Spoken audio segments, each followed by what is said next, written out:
ఇప్పుడే పరీక్షించడం జరిగింది. ఆయనకైతే బీపీ బాగా కొంచెం తక్కువగానే ఉంది. మినిమం సాధారణంగా ఏంటంటే మినిమం రేంజ్ 90 నుంచి స్టార్ట్ అవుతుంది. సిస్టోలిక్ బీపీ అంటాము పైన, అది కనీసం 90 ఉండాలి. కానీ ఈయనకి ఏంటంటే 85, 88 అలా తగులుతుంది. ఖచ్చితంగా ఐవి ఫ్లూయిడ్స్ అయితే పెట్టాల్సిన అవసరం ఎంతైనా ఉంది.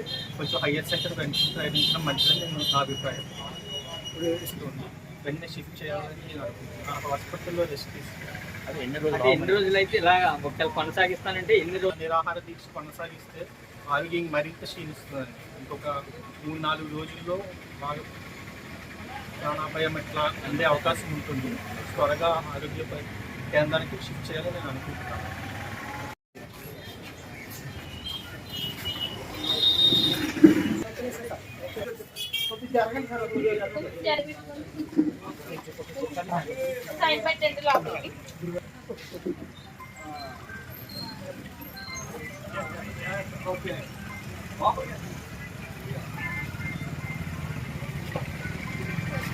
అలాగే ఉన్నాయి మీరు ట్రై చేద్దాం.